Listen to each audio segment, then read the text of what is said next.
para todos, ¿cómo están? Mi nombre es Juan Camilo Cadavid. De los que aún no me conocen, soy residente de primer año pues, de la especialidad. El día de hoy pues, vamos a hablar de insuficiencia lumbar. Entonces, para empezar, voy a empezar un poquito hablando de anatomía.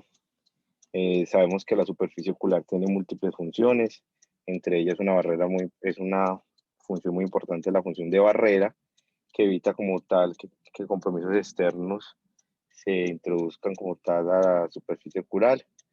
Adicionalmente, tiene unas funciones de nutrición y interacciones metabólicas como muy importantes eh, asociadas.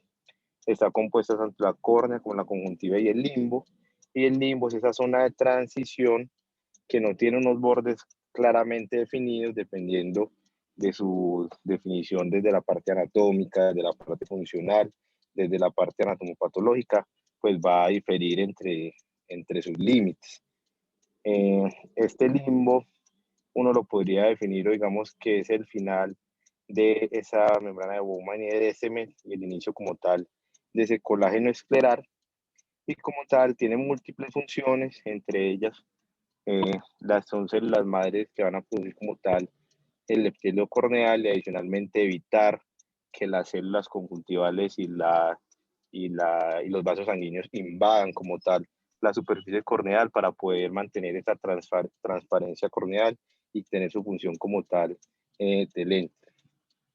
Adicional, pues allí vamos a encontrar múltiples células dendríticas, células como los linfocitos T, los melanocitos fundamentales, porque van a estar como tal de manera protectora, protegiendo esas células madre de los rayos UVA, vasos, el limbo es altamente vascularizado, células en diferentes estados de diferenciación y células de Langerhans, que son células pues, altamente inmunes y presentadoras de antígeno.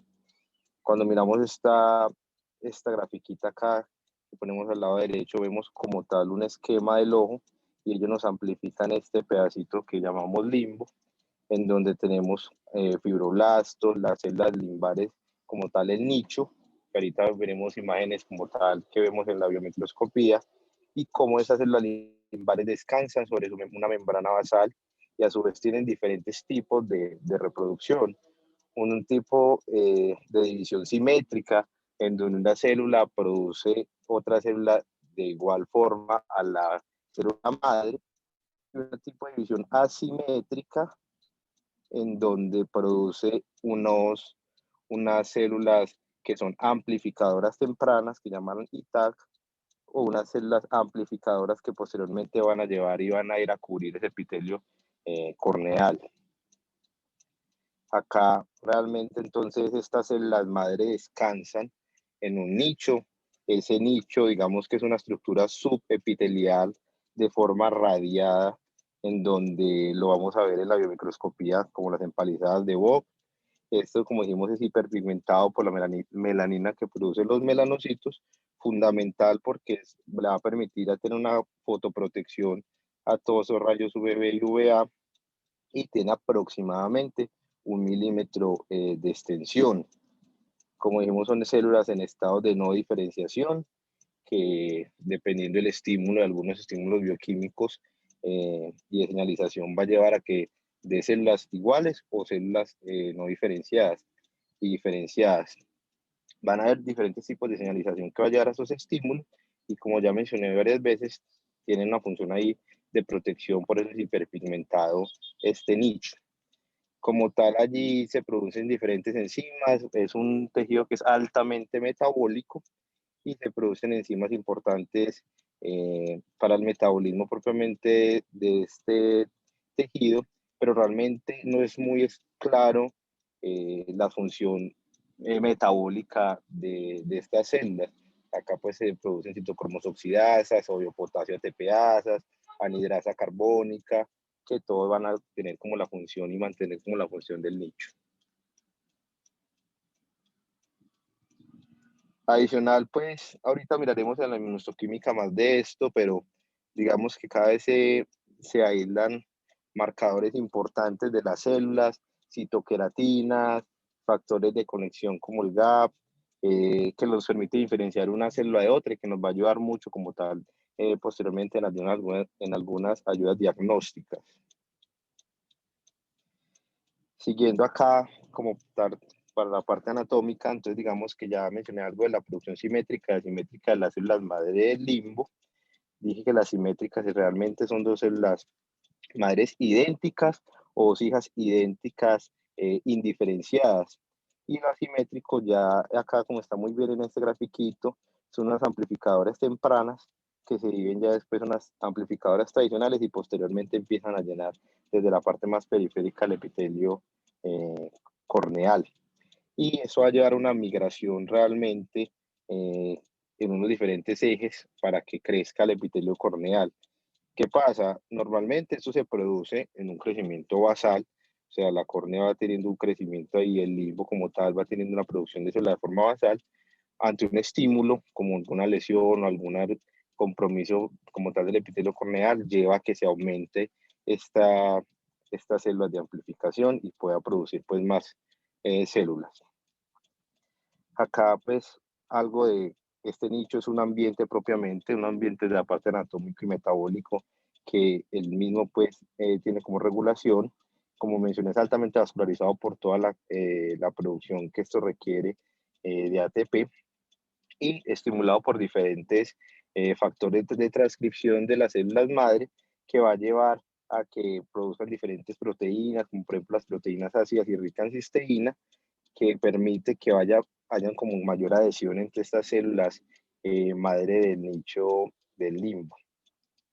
Digamos que estas células de la empalizada podrían ser, o digamos que son citoqueratina 5 y 14, y adicionalmente se extiende como tal por toda esta parte de la membrana basal. Este, este ojo es un ojo de un ratón transgénico nucleado que muestra como tal la presencia de células positivas pues con una fluoresceína y vemos como tal que se delimita acá por las flechas esas células madre del limbo y nos muestra como tal ese reparo pues anatómico del limbo propiamente.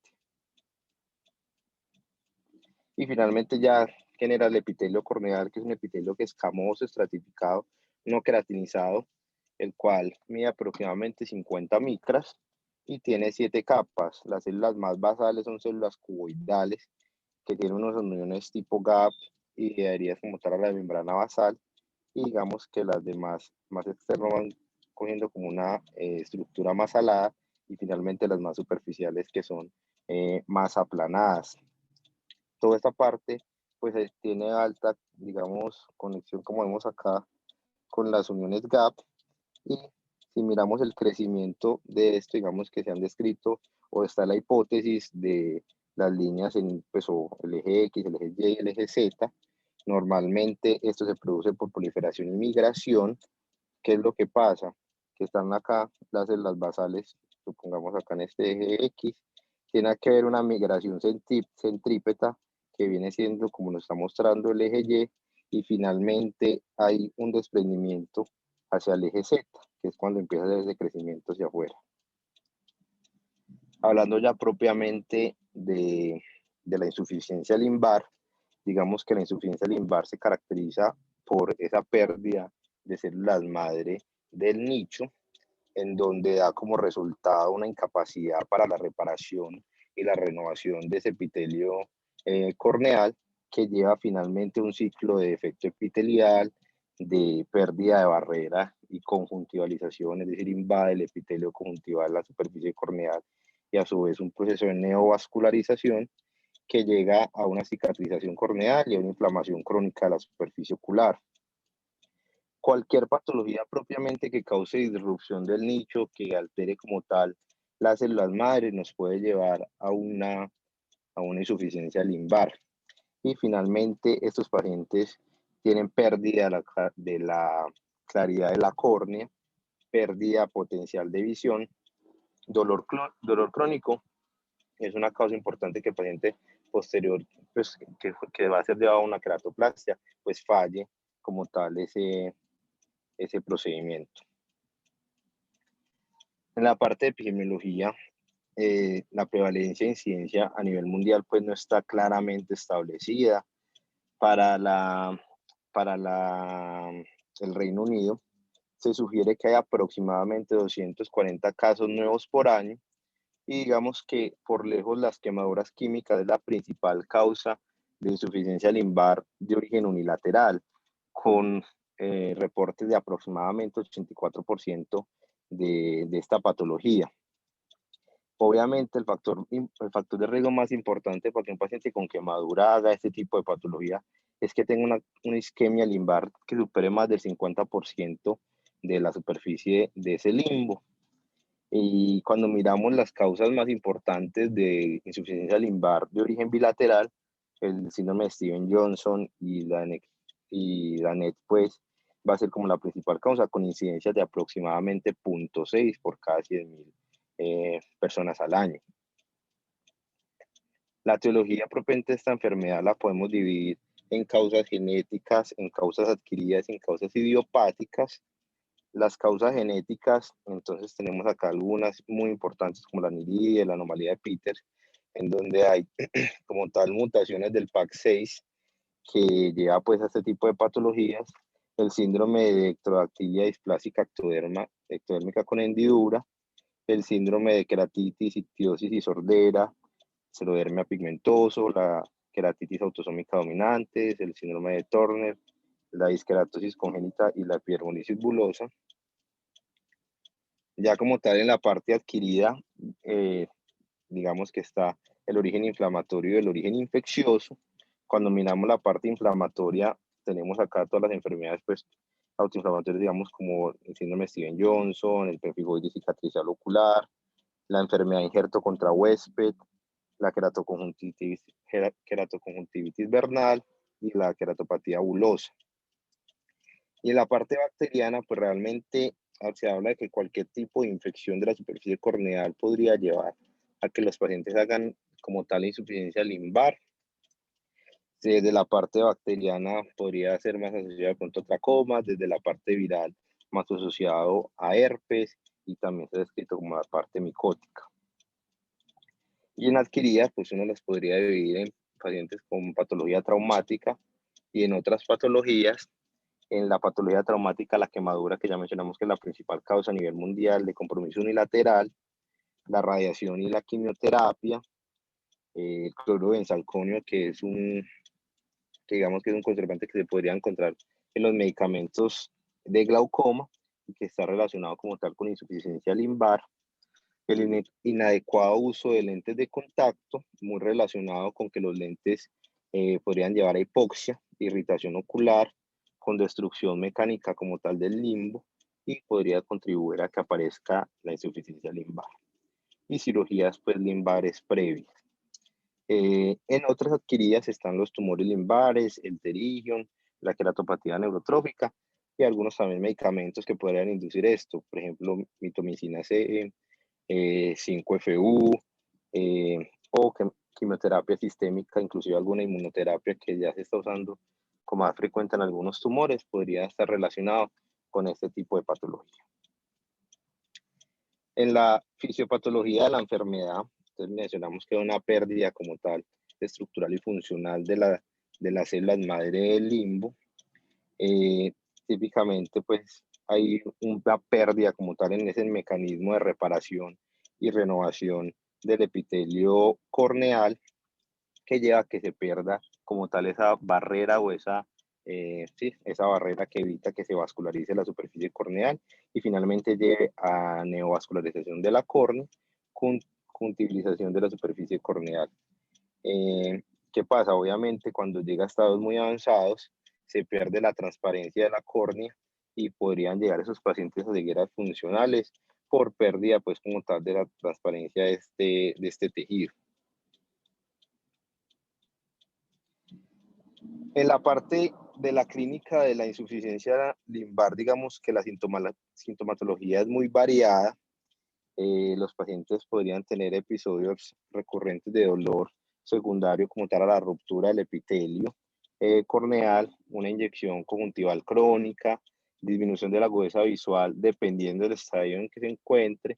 En estadios más tempranos, pues digamos que no hay compromiso del eje visual, pero mientras más va avanzando, más se va comprometiendo el eje visual y los pacientes empiezan a tener disminución de esta agudeza visual, fotofobia, sensación de cuerpo extraño, lagrimeo, blefaroespasmo y dolor crónico recurrente, por lo que mencionamos ahorita, unos episodios repetitivos de ruptura del epitelio corneal que lleva a esto.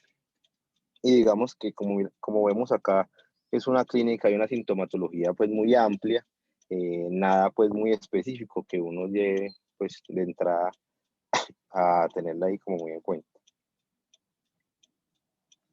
Cuando miramos los signos sí nos pueden ayudar mucho más. Uno los podría dividir como en leves, moderados o severos. En la parte, pues digamos que tenemos una ayuda muy grande que es la biomicroscopía, tanto con luz normal como con cobalto, con fluoresceína. Digamos que al principio se encuentra en superficie corneal opaca o con pérdida del reflejo. Esto secundario a que empiezan a haber unas células epiteliales corneales anómalas que se mezclan entre sí o empiezan a hacer metaplasia de este tipo de células y empiezan a invadir como tal células de la conjuntiva eh, sin tener como tal neovascularización, pero empieza a haber células epiteliales conjuntivales que llevan como tal a que se pierda la transparencia del epitelio corneal.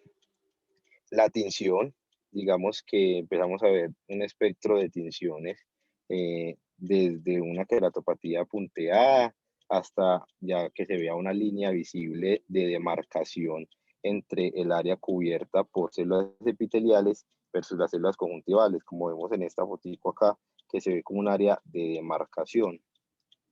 Y pérdida como tal de la empalizada de boca. Entonces vemos y buscamos el limbo y buscamos la empalizada y ya podríamos no encontrar como tal bien instaurado esos nichos subepiteliales. En los pacientes que ya tienen clínica más moderada, ya podemos encontrar otras diferencias, otros signos. Uno es que ya tenemos pues con mayor prevalencia de tinción con fluoresceína.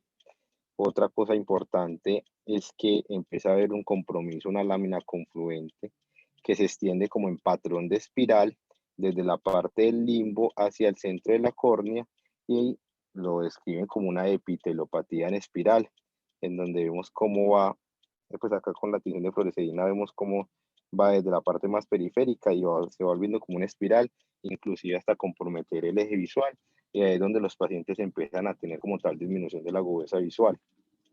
Se habla de neblina estromal en esa área afectada, neovascularización de la superficie, ya se empieza a ver pues como tal neovascularización de la superficie corneal, vemos un panus inflamatorio, el compromiso puede ser desde la parte, pues desde sectorial hasta total. Y si obviamente tiene compromiso la agudeza visual, pues ya vemos que hay una disminución de este.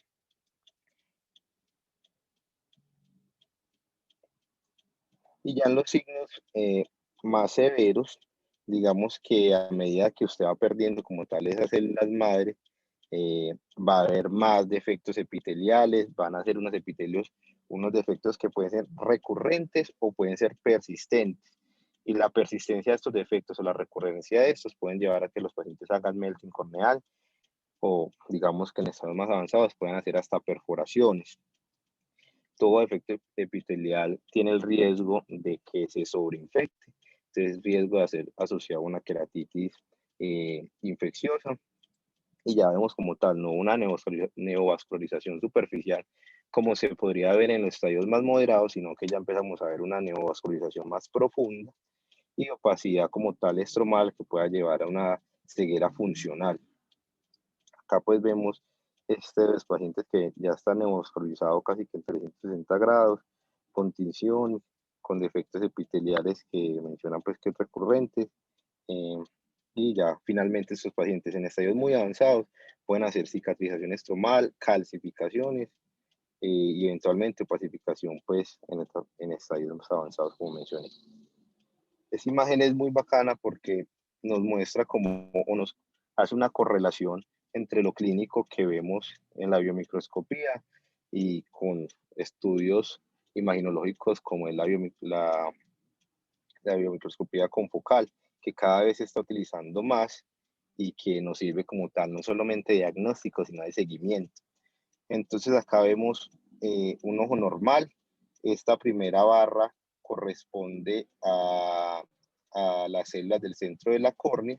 Esta barra de la mitad corresponde como tal al epitelio basal del centro de la córnea, y esta última barra nos corresponde como tal a la empalizada, a la parte limbar.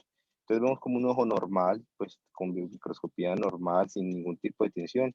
Tiene acá unos células como tal del centro de la córnea oscuras, bien definidas, que uno no permite ver nucleolos.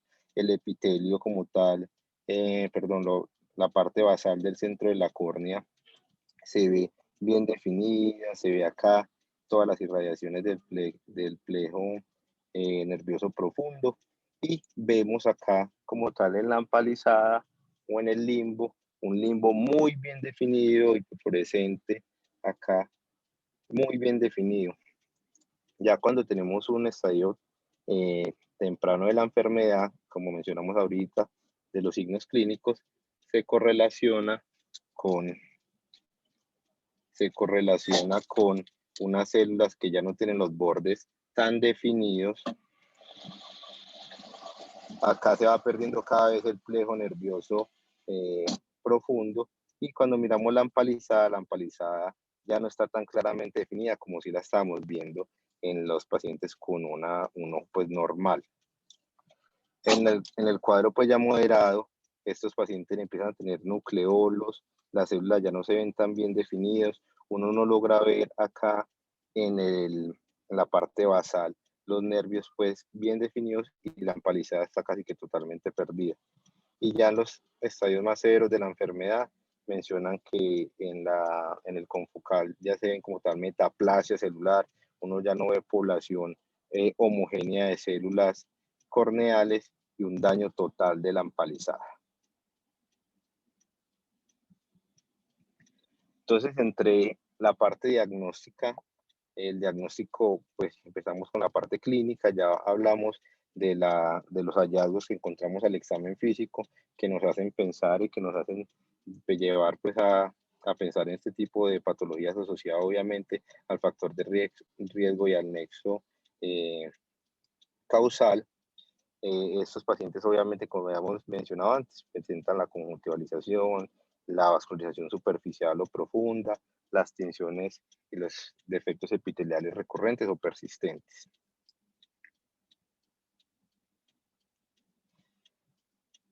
En los estudios empezamos hablando de la citología de impresión. La citología de impresión, digamos que del 89, que fue escrita por el doctor Sen y colaboradores, se ha considerado como el gol estándar de la enfermedad.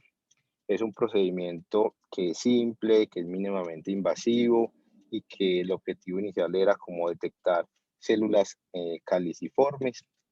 Digamos que este se hace en diferentes componentes, son diferentes filtros de nitrocelulosa, de acetato de celulosa o de politetrafluoretililo, que digamos que se pone sobre la superficie corneal. Previamente se ha aplicado anestésico local y luego es retirado para el análisis. Esta sensibilidad puede estar como tal afectada por múltiples factores. Uno es el material usado, que ya los mencioné, pues cuáles son los materiales más usados. Otro es la presión como tal que se ejerce sobre el papel. Lo tercero es la localización de donde se ponga y el tamaño como tal de la muestra. Como tal, si usted no encuentra células corneales, pues no es indicativo total del diagnóstico. Pero al encontrar células globes o células caliciformes, ya sí esto sí nos indica que se perdió como tal la barrera del limbo y hay contenido pues conjuntival en la superficie corneal. Y la citología negativa pues no descarta de todo el diagnóstico, por lo cual pues ya se está migrando también a otro tipo de estudios diagnósticos. La inmunohistoquímica me permite pues, detección de algunas proteínas intracelulares, por ejemplo, las citoqueratinas o proteínas que son secretadas directamente al epitelio corneal o conjuntival. Esto pues realmente es como algo pues novedoso en lo que va de esta patología, y digamos que dependiendo de lo que vamos a buscar y lo que encontremos, es que nos va guiando en el diagnóstico. Esta inmunohistoquímica, como vemos acá, tenemos una línea de córnea, una línea de limbo y una línea de conjuntiva, y con marcadores como la citocreatina 12, 13 y 7. ¿Qué pasa? En una córnea sana, las células corneales nos tendrían que marcar para citocreatina 12, pero no deberíamos encontrar ningún marcador de citocreatina 13 y ningún marcador de citocreatina 7. Si miramos el limbo, en el limbo todavía debería haber presencia de células que marquen para citocreatina 12, pero ya la citocreatina 3 está bien marcada y citocreatina 7, digamos que medianamente. Y en la conjuntiva tiene que ver, es ausente como tal de citocreatina 12 y con marcada importancia de citocreatina 13 y 7. Si cogemos un paciente con insuficiencia limbar, ¿qué nos va a mostrar? En la inmunohistoquímica, que hay presencia en el epitelio corneal del centro, presencia de citocreatina 13 que no debería por qué tener. Y si adicionalmente a esos pacientes, como vemos en esta fotico, se le hace unas coloraciones como el PAS o un Papa Nicolau, en el PAS del centro de la córnea vemos estas células que hacen referencia a las globes o células caliciformes, que no tendría por qué estar en el epitelio corneal, y todo esto rosado que marca el PAS es moco. Y acá vemos pues como tal el Papa Nicolau mostrándonos esas células globe. Listo, ya hemos también hablado de la microscopía confocal. Digamos que es un estudio imaginológico que nos permite hacer tanto diagnóstico como seguimiento de la enfermedad. Nos habla como tal de gravedad según los hallazgos y la extensión de la afección, y nos sirve como tal de seguimiento a los pacientes que se lleva algún tipo de procedimiento quirúrgico. Nos sirve como tal para hacer este seguimiento. Acá pues esta confocal nos muestra ausencia de células epiteliales en la córnea. Vemos en las globes visibles acá en estas flechitas que nos están mostrando. Y esto es una foto de una empalizada totalmente distorsionada de la parte anatómica. Si recuerdan ahorita en la foto que les mostré previamente, se debería ver un compromiso radiado bien definido.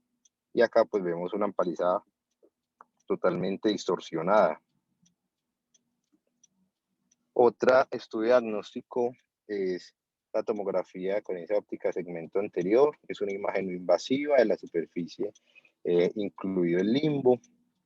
Nos da como un campo visual más grande, pero no nos ofrece la misma resolución celular que puede tener una microscopía confocal. Nos sirve para medir tanto perdón, un momentico.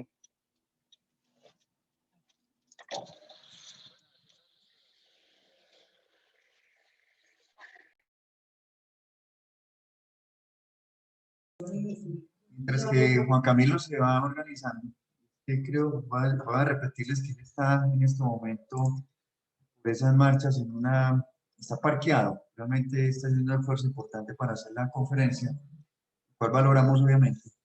Entonces esperemos que Marcos se puede, que Juan que se puede volver a reconectar. No sé si fue que lo dieron la policía o papeles.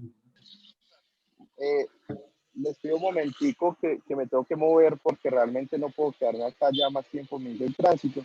Entonces, regalen minutos, les Tranquilo. aviso cuando me mueva. Básicamente en la córnea lo que sucede es una conjuntivalización, neovascularización y fragilidad epitelial. Eso es lo que vamos a encontrar en una córnea en un paciente con insuficiencia limbar, ya sea focal o generalizada. Me pareció muy útil el contraste de los hallazgos biomicroscópicos con la microscopía confocal. Nosotros no tenemos microscopía confocal y es un equipo pues que nos ayuda en el diagnóstico de muchas patologías y tiene mucho peso investigativo. Mauro, Yo creo que, con relación a lo hola. que acabaste de decir, estamos discutiendo aquí lo mismo. En el manejo, digamos, del paciente, en la clínica como tal, realmente no tiene tanto impacto de pronto para el seguimiento pues, en pacientes, me he dicho, en la industria farmacéutica, para saber la toxicidad de medicamentos y demás, pero creo que desde el punto de vista clínico, la citología de impresión para la insuficiencia creo que no tiene tanto peso porque básicamente el seguimiento es clínico, no sé qué opinas. Exacto, el diagnóstico es clínico. El, se usa y sabe, pues se sabe pues qué sirve para, con esos fines, pero en realidad la practicidad se pierde bastante porque la biomicroscopía y el diagnóstico clínico le gana en peso. Pensé que me hablabas de la microscopía confocal. No, no, Y es de la, la confocal interesantísima y pues tiene muchas aplicaciones, desafortunadamente no la tenemos cerca, pero sí, como lo hemos hablado con pues, Acantameba, con herpes, con muchas eh, patologías, es muy útil para quien no la tenemos. exacto, así es, para visualización de quistes en acantameba o de trofozoitos, la microscopía confocal tiene un importante valor. Y pienso que pues, no me gustaría adelantarme a la charla de Juan Camilo, pero creo que sería bueno ya después que lo escucháramos a él con respecto al tratamiento, lo que existe, el pronóstico de los pacientes. Si se utiliza, si los dos ojos están quemados, si es un solo ojo el quemado, el porcentaje de quemadura del compromiso de cada paciente en particular, la etiología de la quemadura es muy importante, si es térmica, si es por radiación eh, o por ácido o por álcali, eso también tiene un peso importante. Y qué evidencia tenemos con respecto a la extensión de cultivo de células stem cell en pacientes quemados, si en realidad funciona, en cuáles funciona, cuál es el porcentaje de tasa de éxito y las técnicas diversas, que me imagino que las va a mencionar, el SLED y el injerto de limbo conjuntivo limbar, el injerto conjuntivo limbar autólogo, el heterólogo en familiares, de familiares o relacionados con familiares, o pues de familiares, o eso es una mala traducción, de familiares o cadavéricos. ¿Qué hay con eso? ¿Qué evidencia tenemos de tasa de éxito en ellos? Y qué se está haciendo actualmente, que creo que lo que vemos en los congresos de córnea es muy similar a lo que se viene haciendo hace años atrás. No sé si Juan Mauro, Camilo.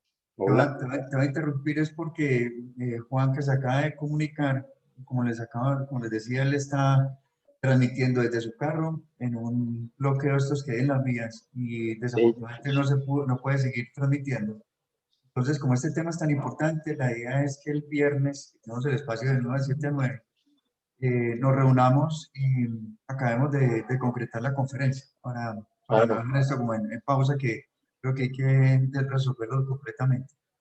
Sí, claro, antes me parece demasiado Sí, antes hizo demasiado. arriesgado, Sí, demasiado arriesgado, porque yo lo pensé incluso desde el comienzo, pues que si no está de pronto comprometiendo su seguridad o la de alguna otra persona ahí donde está parqueado, era así mejor. es. Yo creo que es mejor que lo pospongamos y lo hagamos el viernes si les parece bien. Sí, el viernes entonces vamos a seguir con esto. Me disculpo, pero obviamente son razones de fuerza mayor.